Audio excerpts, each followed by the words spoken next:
नमस्कार मोर प्रिय भौणी माने आज मु कौन सी मोटिवेशनल डायलॉग कहवाक आसीनी। आज मु प्रत्येक हाउसवाइफ को मन चली से कथा कहवाक आसी जहाँ तुम्हें क्या कही पारुना। गोटे हाउसवाइफ जी सका उठी घर काम करे, पिला संभाले, परिवार जत्न निए, से ही घरणी जिते पढ़ा इच्छा करे सेतेबेले ताकू केते गुड़ाए प्रॉब्लम फेस करने को पड़े। से विषय रे ही आज ए वीडियो रे मु किछि कहवाई आसी। जेतेबेले जड़े हाउसवाइफ पढ़ाई चाहे सेतेबेले ताकू टॉक्सिक एनवायरनमेंट, टर्न आउ मेंटली प्रेशर आउ गिल्ट परी केते गुड़िए समस्या दे जीवाकू पड़े। आज आमे तार केमिति ओवरकम करवा से विषय रे ही कहिबी। ता पूर्व टॉक्सिक एनवायरनमेंट कौन जानिबा। टॉक्सिक एनवायरनमेंट माने केवल गाली नुहे कि झगड़ा नुहे।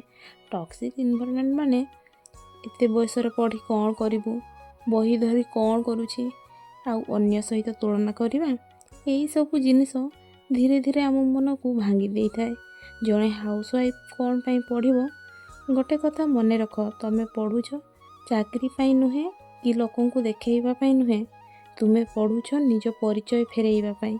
जेतेबेले गोटे महिला पढ़े से केवल सिलेबस नुहे, से निज भविष्य को गढ़े। गोटे हाउसवाइफ जीवन साधारण नुहे, कामर अंत नहीं, जीवन रे छुट्टी नहीं, सैलरी मध्य नहीं, तथापि से समस्त किछि न किछि करि चलीछे। एमिति जीवन रे पढ़ा पाई फोकस आनिबा सहज कथा नुहे। पढ़ारे फोकस आनिबा पाई किछि सिंपल रूल को फॉलो करिबा। रूल नंबर 1 होछि मेंटली बाउंडरी बनेइबा। माने दिन सारा रे किए न किए हमकु खराब किंबा भल किछि भी कहि थाई पारंती, तेणु समस्त कथा मन रे रखिले तुमे भांगी जीवो। एइथिपाई जे कथा तुमको वीक करुछि से कथा को इग्नोर करिवा। अजथा का प्रत्युत्तर देवा दरकार नहीं। मने रख, नीरव रहिबा माने दुर्बलता नुहे, नीरव रहिबा माने निजको रक्षा करिबा। रूल नंबर 2 होछि स्टडी टाइम को रेस्पेक्ट कर। माने हाउसवाइफ माने कहती टाइम मिलुनी, सत कथा तो होछि समय मिलेनी, समय बनैबा को पड़े। सेही समय को बुक ही दियंतु आ निज दुनिया बुक को ही बनातु। अनेक हाउसवाइफ भावती मु पढ़ुछि माने घर को इग्नोर करुछि। ना, तुमे पढ़ुछ माने तुमे तुम फ्यूचर को सिक्योर करुछ। आज 15 मिनिट पढ़ले सेटा फेलुअर नुह। हाउसवाइफ पाई कन्स्टांट रहिबा ही सबुठारु बड़ कथा। टॉक्सिक पीपुल मान को हैंडल करने पाई तांको कथार प्रत्युत्तर देवा दरकार नहीं, कारण समस्त सहित लड़ी हेब नहीं। कथार उत्तर देवा दरकार नहीं, रिजल्ट ही उत्तर देदेव। आज नुह किंतु काली तुम सक्सेस तांको पार्टी चुप करदेव। जो दिन मन भांगिब, सपोर्ट मिलबनी, आउ पाठ पढ़ीदेव छाड़ीदबा को इच्छा हम, से दिन गोटे कथा मन पकेब, मु जो कामटा करुछि एटा मो पाई ही। गोटे कथा सफा बुझिनियो, घर लोक असुविधा तुम भूल नुह, तुम पढ़ा अपराध नुह। अनेक घरे हाउसवाइफ को काम करुवा मेसीन भाव में देखा जाए। से माने तुम पढ़ा को भय करती, कारण पढ़ा माने परिवर्तन। माइंडसेट ठीक कर। प्रथमे यही गिल्ट को मनरू बाहर कर। मु पढ़ुछि बोले घर काम होउनी, मु पढ़ारे सब असुविधा होउछि। एहा को चेंज करी कह मु पढ़ुछि सेतिपाई मो घर आहुरी शक्तिशाली हबो।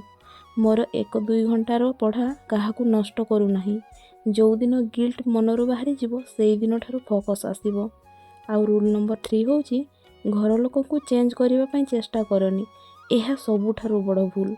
मु पढ़ुछि बुझंतु बा मते सपोर्ट करंतु एमिति कहिले अधिक काम देबे। तेणु चुपचाप निज रूटीन गढ़। जेतेबेले समस्ते सहीथिबे, भोर सकाळू एवं राति रे समस्ते सही पड़ला परे तुमे पाठ पढ़, कारण सेही समय होउछि तुम पई सुवर्ण सुजोग। सेही 30-40 मिनिट ही पर्याप्त। आउ ध्यान रख, पढ़ा समय घर काम कथा जमिति मनरे न चालू।